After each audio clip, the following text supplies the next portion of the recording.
Halo, kembali lagi di channel Radista. Kali ini kita lagi ada di pabrik motor listrik Alesa dan kita dikasih kesempatan untuk nyobain motor listrik mereka. Yuk kita bahas. Oke, jadi kali ini kita mau ngebahas motor listrik Alesa EX3000. Nah, ini kita mau bahas dari bodinya dulu. Ini kita maju ke depan. Ini untuk kita bahas lampunya dulu ya. Ini pastinya semua udah LED. Jadi untuk mungkin nggak terlalu kelihatan ya, ini ada lampu senja yang ring ini, terus yang tengahnya ini lampu kotaknya, lampu utamanya ada yang jarak jauh sama jarak dekat. Nah, untuk lampu sennya sendiri ini juga udah LED, posisinya ada di masing-masing sisi ini, udah LED juga. Nah, ini untuk lampu yang belakangnya ini juga udah LED. Jadi ini lampu remnya kurang lebih seperti ini, terus juga untuk lampu sennya kurang lebih seperti ini. Nah, ini juga di bawahnya ada lampu untuk plat nomor, cuman ini masih belum LED. Nah, ini di bawahnya pastinya ada tempat untuk plat nomor sama ada mata kucing. Nah, untuk stangnya sendiri ini ya sama sih ya kayak motor biasa, ada rem belakang sama rem depan. Terus untuk di sebelah kirinya ini ada pengaturan lampu jauh-jauh dekat. Terus ini ada klakson. Nih, kita coba dengerin klaksonnya. Nah, terus ini juga ada tombol untuk kita nyalain, bukan nyalain sih, tapi untuk aktifin motornya. Jadi kan kalau kalian lihat ini di tengahnya ini ada display. Ini dia sekarang di posisi P, itu artinya kalau kita gas itu dia nggak bakal jalan. Jadi untuk aktifinnya itu kita harus pencet tombol P ini dulu sekali. Terus nanti dia akan berubah menjadi 00 nih, jadi sekarang menjadi speedometer kita. Dan ini kalau kita gas dia bisa jalan. Nah, untuk di sebelah kanannya ini ada pengaturan untuk mode speed. Jadi ini ada 3 mode ya. Jadi kalau keterangan dari Alesanya sendiri ini untuk mode pertama ini mode eco, mode kedua ini urban mode, dan mode ketiga ini sport mode. Ini kurang lebih kayak di motor biasa. Jadi posisi 1 itu dia ada batas kecepatannya. Jadi buat di jalanan yang macet atau tanjakan ini kita pakai yang mode 1. Terus mode 3 itu untuk mode yang paling kenceng, dan ini untuk kecepatan maksimalnya sih keterangan dari Alesa itu bisa sampai 75 km per jam. Nah, ini di bawahnya ada pengaturan untuk lampu, jadi mati, terus hanya lampu senja, terus lampu utama. Dan di bawahnya ini juga ada klakson lagi, jadi ada 2 tombol klakson ya. Nah, ini untuk di bagian tengahnya pastinya tadi ada displaynya. Ini ada keterangan untuk persentase baterainya. Jadi karena ini dia udah menggunakan baterai lithium ion, ini dia ada keterangan untuk baterai, persen baterainya, nggak cuman untuk yang barnya aja. Terus di sini juga sebelah kanannya ada keterangan kita lagi di mode speed yang apa. Ini kita lagi di mode speed yang ketiga. Dan untuk yang tengahnya ini ada trip meter. Jadi ini hitungan kilometer sejak kita nyalain motornya. Nah, untuk odometernya sendiri hanya kalau kita baru pertama kali nyalain ya. Ini kita coba nyalain. Ini ada keterangan untuk voltase baterainya. Atau ini nggak ada trip meternya kali ya. Ntar kita coba tanya ke orangnya, nanti kita kasih keterangannya di video deh.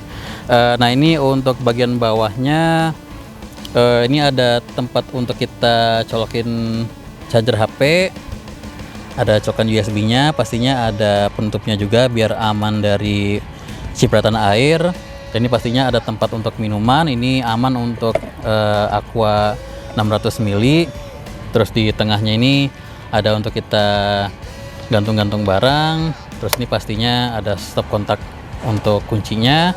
Di bawahnya ini kalau kalian lihat ini ada tempat untuk nomor rangkanya. Di belakang tutup ini nih ada nomor rangkanya. Jadi motor listrik ini tuh udah bisa dibikinin faktur dan STNK ya, karena pertanyaan paling sering ditanya itu, ini motornya udah bisa dibikin STNK-nya belum? Nah, ini udah bisa. Jadi nomor rangkanya tadi ada di bawah, dan untuk nomor serinya atau nomor mesinnya ini ada di bagian ban belakang sini ya. Jadi udah lengkap sama nomor rangka dan nomor mesin, dan kita bisa urus fakturnya itu cuma sekitar 1-2 hari. Dan untuk pembikinan STNK-nya itu sekitar 3 minggu sampai sekitar sebulan. Oke, kita kembali lagi ke bagian depannya. Jadi ini untuk bannya dua depan belakang ini udah tubeless. Untuk ukuran velgnya itu ring 12 dan untuk ukuran bannya sendiri ini 90/90. Untuk rem depan dan belakang itu udah cakram atau disc brake yang double piston. Untuk suspensi depan ini udah teleskopik dan dia ada penutup untuk biar debu nggak gampang masuk. Kita kembali ke belakang lagi.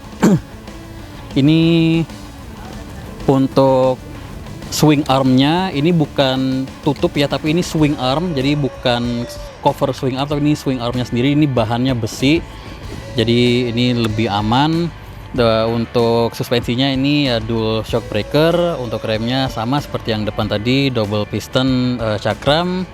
Dan untuk di sebelah sininya, jadi ini yang bikin motor ini tuh unik dari motor listrik yang kita pernah bahas sebelumnya, karena dia untuk dinamonya itu terpisah dari velgnya. Kan dari kemarin kita tuh bahas VRQ1, Uwinfly T3 dan Love Summer, itu dia dinamonya itu langsung ada di velgnya, nyatu sama velgnya. Nah, kalau ini dia terpisah, jadi dia tuh dinamonya di sini dan di bagian tengahnya ini ada gearboxnya. Jadi ini yang menurut gue nilai positif banget dari motor ini tuh untuk apa ya, tarikan gasnya itu dia nggak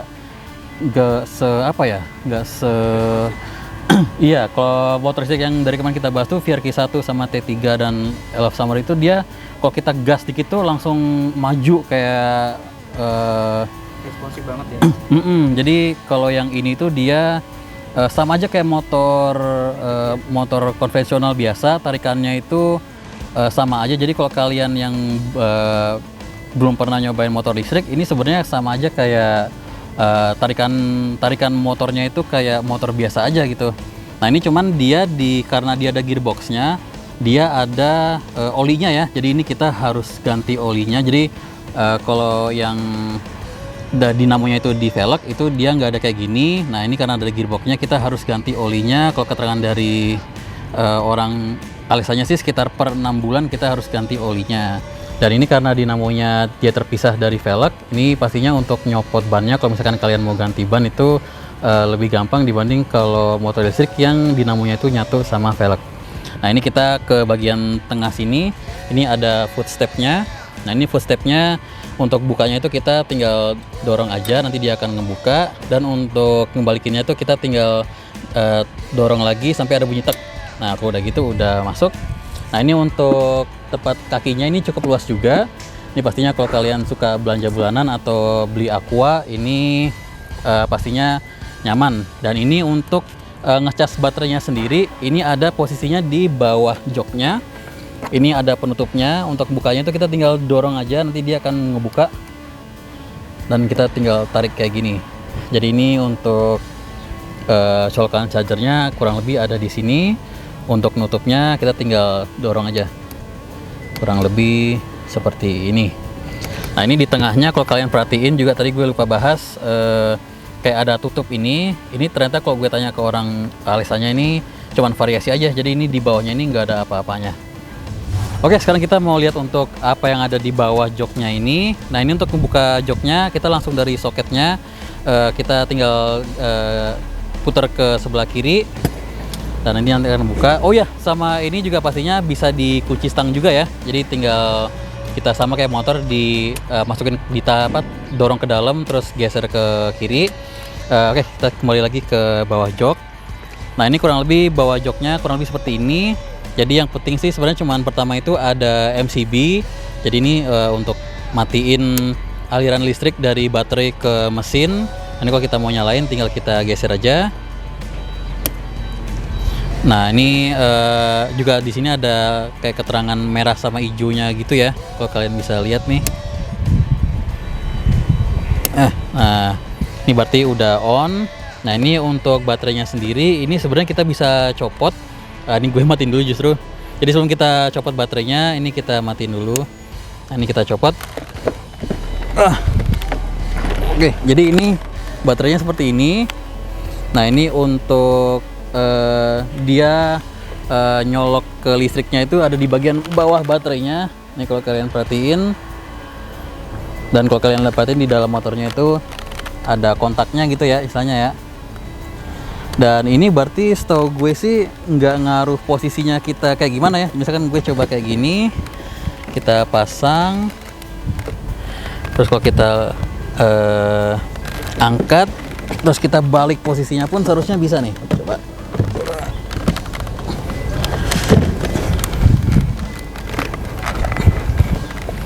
Oh, nggak bisa. Oke, berarti dia cuma satu arah doang berarti ya. Gue kirain bisa dua arah gitu. Berarti cuma bisa seperti ini. Oh iya.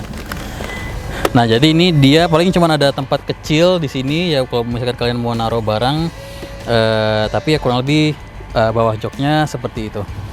Oke, ini kita ganti posisi karena di depan tadi udah mulai gerimis dan hujan. Ini kita masuk di bagian gudang motor listrik Alesa. Ini kalian bisa lihat sendiri untuk warna-warnanya ini macam-macam ya. Ada putih, biru, merah. Ini kita justru ganti warna. Ini kita ganti ke warna coklat. Nah, ini kita sebenarnya mau lanjut ngebahas untuk kuncinya sama sekalian sistem remote starter dan alarmnya. Jadi ini dapat 2 kunci. Ini kuncinya keren sih. Terus ini juga dapat 2 remote starter. Jadi ini kita bisa nyalain motornya langsung dari sini. Kita pencet 2 kali yang tombol petir. Tuh, kita bisa nyalain langsung. Terus kita juga bisa matiin. Kita pencet tombol yang paling bawah. Dan kalau misalnya kita mau aktifin sistem alarmnya, kita pencet tombol yang paling atas sekali. Nah, ini jadi sekarang kalau misalkan ada yang coba gerakin motornya, terus kalau misalkan ada yang coba bawa motornya, ini dia bannya ngunci. Jadi ini kita nggak bisa gerakin ya.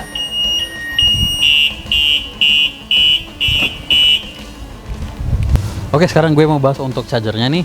Dan dari charger ini ternyata tuh tadi gue salah ngomong. Jadi ternyata baterainya itu bukan lithium ion tapi LiFePO 4. Jadi ini teknologinya lebih bagus dari lithium ion, justru sekelas baterai yang ada di mobil Tesla ya. Dan ini chargernya 87,6 volt, 5 ampere. Dan ini bahannya besi ya, beda sama yang Uwinfly itu yang plastik. Ini besi dan berat. Ini di sampingnya ada kipasnya dan ada lampunya. Jadi ini lampunya akan nyala merah kalau dia lagi ngecas dan hijau kalau udah penuh. Dan justru dia ada fitur auto cut off. Jadi kalau misalkan baterainya udah penuh, nanti kipasnya mati dan aliran listriknya itu akan berhenti. Dan ini chargernya ya sama seperti motor listrik biasanya. Jadi ini kita nanti colok dulu chargernya ke bagian motornya, lalu kita colok chargernya ke listrik. Dan ini untuk chargernya sendiri tadi kata orang Alesa ini disarankan kita pakai listrik rumah itu yang 1300. Mereka udah tes di rumah yang listriknya 900, tapi itu semua listrik yang berat harus dimatikan dulu. Nah, ini gue mau bahas untuk dinamonya lagi.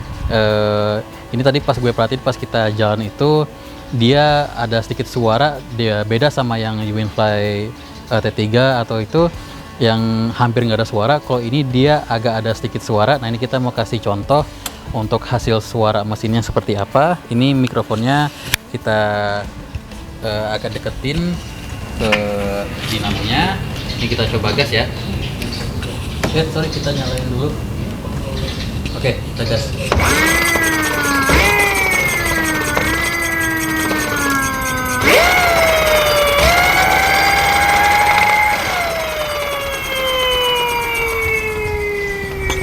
Jadi ini mungkin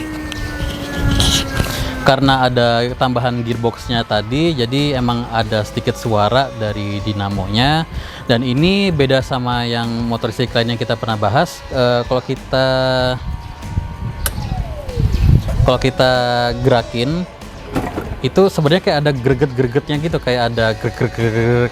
Nah itu mungkin nggak tahu kelihatan nggak ya di kamera ya, kayak ada greg-gregnya gitu. Nah itu karena kata orang Alesanya itu karena ada gearboxnya tadi, jadi itu bukan berarti motornya rusak, tapi memang kalau kita gerakin dalam kondisi off itu emang ada kayak greget-gregetnya gitu. Untuk spesifikasi berlanjutnya, ini Alesa cukup lengkap, kurang lebih seperti ini. Dan ini tadi ada beberapa hal yang gue lupa bahas. Pertama itu untuk TKDN motornya itu saat ini target Alesa itu sekitar 45-48%. Jadi contohnya untuk kerangkanya, untuk beberapa bagian dari bodinya itu udah bikinan dalam negeri. Dan untuk sistem ngecasnya tadi kita kan bilang ini sebenarnya baterainya bisa dicopot, tapi karena dia sistem kontaknya itu docking, jadi kalau misalnya kita mau ngecas baterainya di dalam rumah itu bisa, tapi harus pakai dock terpisah. Itu terjual terpisah, nggak termasuk dalam harga motornya. Jadi kalau kita tanpa docking itu untuk ngecasnya tetap harus dari bawah joknya ini. Nah untuk kecepatan maksimal kan tadi gue udah bilang itu sekitar 75 km per jam.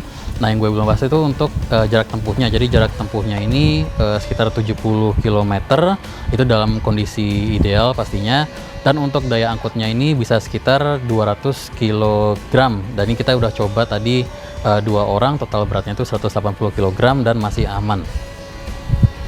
Oke, kayak gitu aja kali ini. Semoga bermanfaat. Kalau kalian suka konten seperti ini, jangan lupa like, jangan lupa subscribe ke channel Redista biar nggak ketinggalan konten-konten baru kita.